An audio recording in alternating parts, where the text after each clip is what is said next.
Hey everyone, and welcome back to the channel. Let's be honest for a second. How many times today have you picked up your phone without even thinking about it? Once, 10 times, 100 times.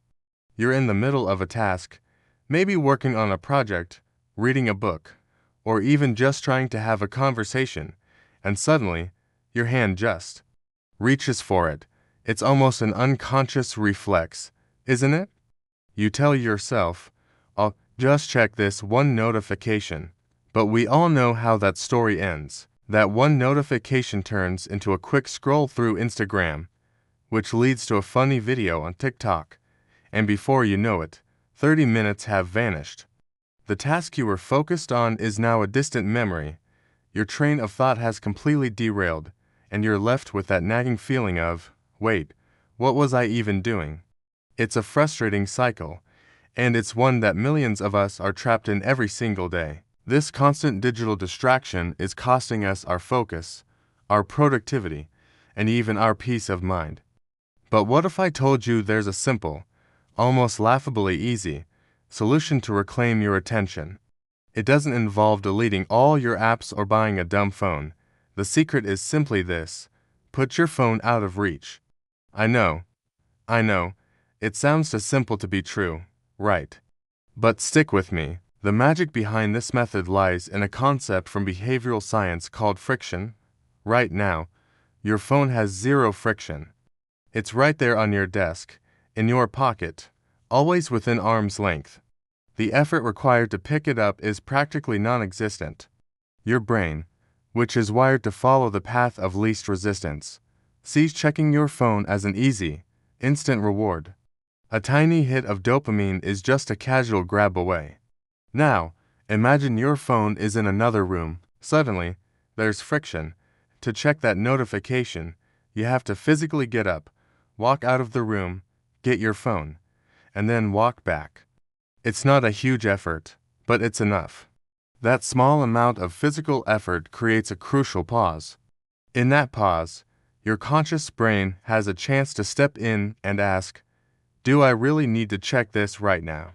Is it more important than what I'm currently doing? Most of the time, the answer is no. You'll find yourself thinking, ooh, I can't be bothered, and you'll sit back down and get back to your work. By adding just a little bit of inconvenience, you've successfully broken the habit loop before it even starts. You've given your rational mind a fighting chance against your impulsive brain. Let's break down the practical side of this. How do you actually implement the out-of-reach strategy? It's all about creating designated phone-free zones and times. When you sit down to work, for example, make it a rule: the phone stays in the kitchen, on a charger in the hallway, or zipped up in your bag. The key is that you can see it and you can touch it without making a deliberate effort. My personal favorite is what I call the bedroom charger rule. My phone charges overnight in the living room, on my nightstand. This has been a game changer. It means the first thing I do in the morning is scrolling through emails and social media, and the last thing I do at night isn't staring into a blue light screen. I get better sleep, and I start my day with a clear head. The same principle applies to your social life.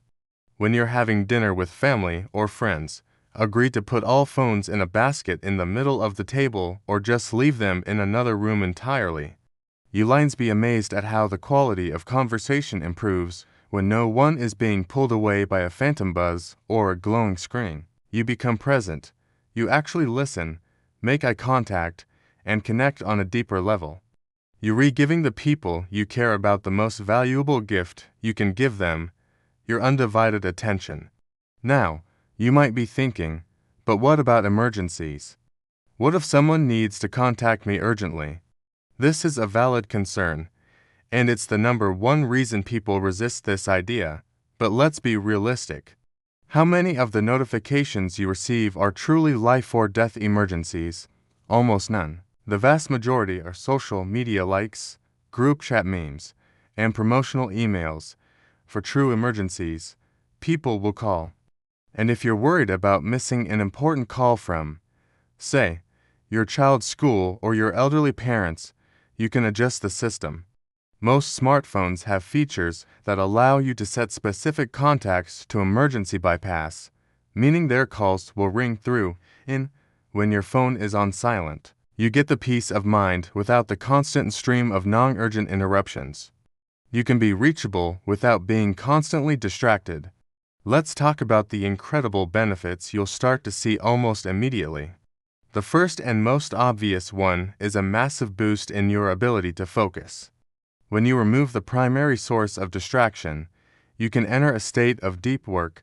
This is where you do your best, most creative, and most efficient work. Instead of taking 3 fragmented hours to write a report, you might finish it in 1 focused hour. You're not just working harder, you're working smarter. Your brain, free from the constant task switching, can finally dive deep into a problem and come up with brilliant solutions. But the benefits go far beyond just productivity. You'll notice a significant reduction in your stress and anxiety levels. That constant, low-grade hum of notification anxiety, the feeling that you should always be checking something, will begin to fade. Your mind will feel quieter, calmer.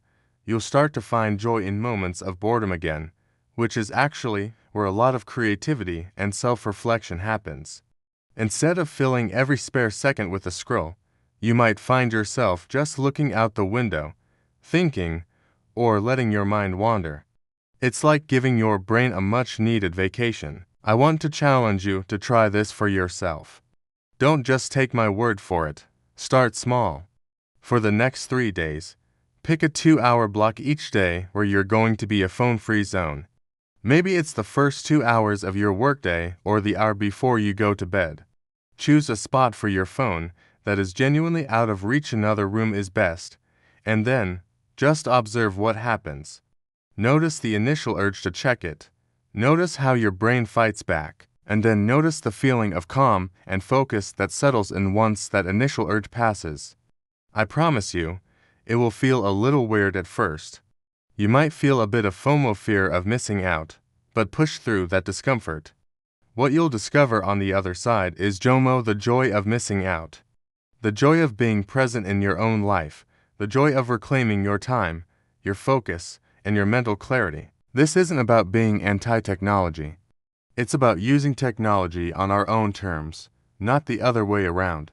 It's about making our devices our tools, not our masters.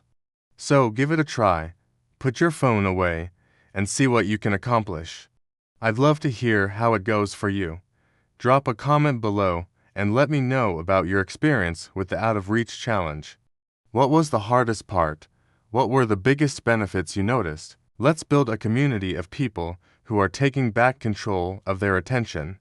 Thanks so much for watching today. If you found this video helpful, please give it a thumbs up and consider subscribing for more tips on how to live a more focused and intentional life. I'll see you in the next one.